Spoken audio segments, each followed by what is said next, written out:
Everyone is governed by time. You only have a certain amount of it, time. Everyone is looking at the time, what time we started, what time we end. Everyone is governed by the time. So Allah subhanahu wa ta'ala, the creator of the heavens and the earth, sent a revelation to Muhammad sallallahu alaihi wasallam, and he swore and he said, wal asr innal insana, surely all the human beings, from the past and the present and the future, how many they might be, countless number of human beings, all of them lafi khasr, they are losers. They will lose everything that they have gained. They will lose everything they have been given. They will lose their sight. They will lose their mind. They will lose their strength. They will lose their wife, their husband, their children, and eventually they will lose their lives. Has anybody got any doubt about that? Anybody got any doubt about that? You got doubt that you're going to lose eventually everything, including your life. If there's somebody here who won't lose that, somebody who won't have some doubt about that, stand up and tell us who you are, because you must be a Martian. And even if you are a Martian from Mars, or you're a Moonian from the moon, whomsoever you are, you will die, because you're just a part of the creation. Illa alladhina amanu, except the people who have a contract of faith, a trust, an awareness, and they have, as a result of this contract and this awareness, they have adopted a certain position. Illa alladhina amanu, the position is that they have faith. They have a commitment, they are aware, they are conscious, وَعَمِلُوا الصَّالِحَاتِ, and they have begun to act responsible. Amilu Salihat means good actions, actions that bear good fruits, responsible actions. وَتَوَاسَوْا, and they cooperate. بِالْحَقِّ, with truth. وَتَوَاسَوْا بِالصَّبْرِ, and they are patient and they are perseverant with issues that come up as a result of this life. Let's talk for a moment about that. Now I'm speaking more particularly to the non-Muslims, because the Muslims, we have no doubt. We already got the evidence. We already got the getaway card. You know the getaway card. Don't leave home without it. American Express, whatever you want to call it. We all got the Diners Club, American Express. We got a better card than that. We got the getaway card. It's called Shahada. But for those that don't have the getaway card, they are not aware. Then I want to talk about this to you in particular. Let me talk to my non-Muslim colleagues. Let me talk to them for a minute about this issue. The creation, the evolutionary development of the bringing into existence the human being. According to the Qur'an, which is supported by science, not that the word of God needs to be supported or proven by science, because the word of God is supreme. Science is still finding out. But for those of us who follow the role of science, the whole world, the whole cosmos as we know it is made up of gas. Outer space, inside ourselves, gas. The basic proponent of gas is water, H2O. There's the proof of the Qur'an. The Qur'an was revealed close to 1500 years ago. Science just discovered that the cosmos is made up of gas maybe just about 80 or 90 years ago. So man is made of water and an earth substance. That's what Allah subhanahu wa ta'ala says. He created you from nutfa, and after that he calls it turab. Another place he called it teen, clay, dirt, substance. So man is made of two kinds of substance: dirt, earth, substance, and water. We know that our bodies is made of 3/4 of water. We know that. That's why when a person dies, gradually the body shrivels up like a dry leaf, because there's no more water. The skin dries up, the eyeballs dry up, all the organs dry up, the tongue dries up, the hair falls out, and nothing is left except just a dry corpse. And the only thing that continues to grow maybe is the hair and the nails, until a person looks like a snake, because the human being is made of water. I ask you, what brought this life force into existence? Like the sun is energy, the moon is energy, the electric in the walls is energy, our breath is energy, the life we have is energy, and it is all limited, but it is given to us. So this existence, the placing of this existence, this determination called life, comes about by some phenomenal authority. So you non-Muslims, all of you out there, you have come about, you are in this world because you have been given the gift of a life force, a gift. So the one who gave us life has a condition over us. That is, we must live that life in accordance to the terms. Unfortunately, as a non-Muslim, you may not know the terms. So I say to you non-Muslims, you have been living in a house for 20 years, or 30 years, or 40 years, or 50 years. You have been living in a house that has been given. You have not paid any rent any day that you have been inside that house. I'm talking about the body that houses you. That is your house. The personality that is you, your name, your person is inside of a house. It's called a body. I ask you, this body that has grown from where it is until now, 20 years, 30 years, 40 years, 50 years, I ask you, where did it come from? How you get inside that house? What rent you paid on that house? What maintenance have you done on that house? What appreciation have you paid on that house? What tribute have you paid on that house? What tax have you paid on that house? What agreement do you have on that house? What contract do you have for that house? Absolutely none. So what you think? You just been given a house for nothing? Tell me, the landlord that you have right now, don't you have the obligation to pay him something? Don't you have the obligation to recognize that landlord?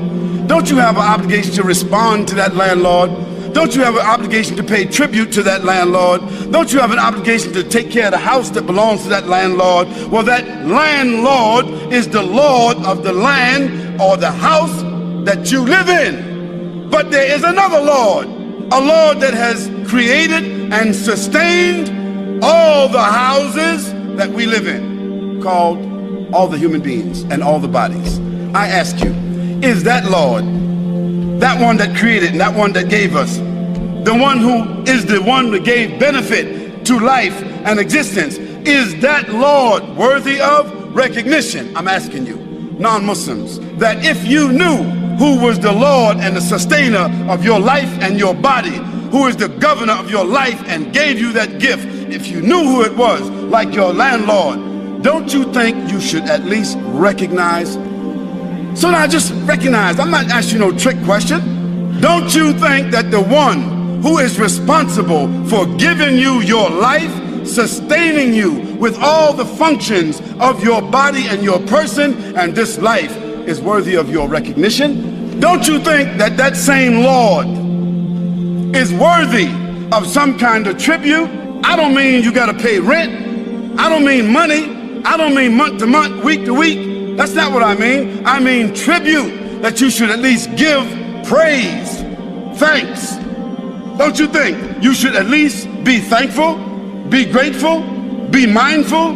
Don't you think you should pay something? Pay attention? How many of you would at least think minimally we should pay something? Finally, if that Lord, if you came to know that Lord, if you came to know about that sustainer, if you came to know about that one that he has given you also conditions, you don't know the conditions right now, but if you came to know those conditions, and they were very simple conditions, the main condition of life is to do good, speak good, work good, be honest, be decent, interact with people, be respectful, pay tribute, recognize, be honest, produce good actions, share with people, be honorable, be decent.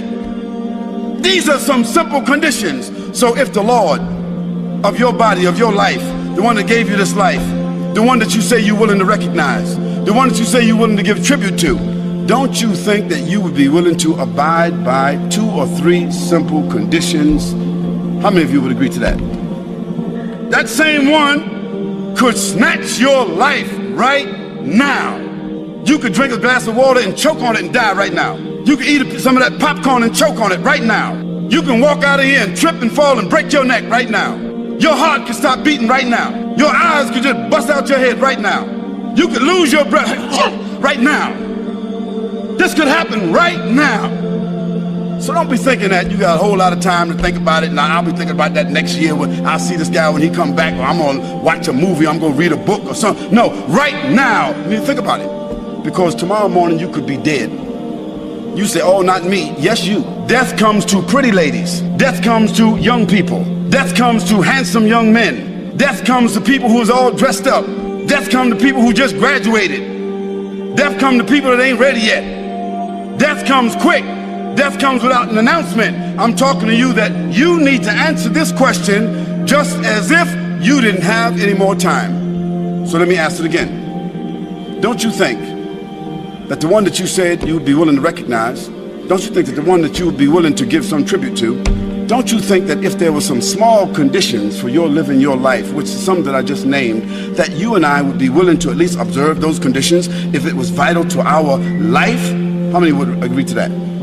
If you are at least willing to do that, then I say to you that you should understand what it means to be a Muslim. This is our life that is on earth. And if you think about life itself, life has two kinds of ends to it. There is a micro and there is a macro. Micro means all the way down to what we cannot see, microscopic. And we can continue to go down because there are finer, smaller objects, but we find no matter how small, how micro they become, still we are able to what? Look at them and see they're organized. Micro to macro. Macro means the furthest out that you can go.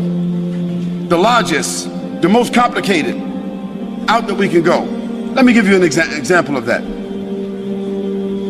This is our Earth. And our Earth is a part of the solar system. Our solar system is a part of our galaxy. In our galaxy, our sun is one of the smallest stars, in our galaxy. Our galaxy is called what? It's called the Milky Way galaxy. A galaxy is a cluster of solar systems. Solar systems means systems that revolve around suns like ours. Stars that are suns glowing heat with attraction like ours. So a galaxy is a cluster of solar systems that are swirling around, organized around stars like our sun. Our galaxy, the Milky Way galaxy, has billions of stars in it. Our galaxy, the Milky Way galaxy, has billions of stars. Our sun is only one star, and it is a very small and it's not even bright star. The galaxy, the Milky Way galaxy, is a part of something called a nebula. A nebula. What is a nebula? A nebula is a cluster of billions of galaxies. Okay, imagine this now. A nebula is a cluster of billions of galaxies, all of them swimming around, floating in orbit without clashing with one another, in some kind of intricate, organized orchestration. And there now have been discovered billions of nebula. Billions of nebula. So therefore, going out into time and space, the human being's mind cannot imagine a nebula. You can't imagine billions of nebula. So from micro to macro, we see the organization. I ask you non-Muslims, if it has been designed, it has to be what? A designer. If it has been fashioned, there has to be what? A fashioner. Strength, support, reputation. You now have the responsibility because you have been told. You may not want to accept it. You might want to be blind to it. You want to play around a little bit more. You want to fornicate a little bit more. You want to drink a little bit more whiskey. You want to take a little more drugs. You want to dance a little bit more. I ask you then, are you willing to accept the responsibility of your lives to govern your lives accordingly? We are offering you a treasure. That treasure is to discover your purpose in life.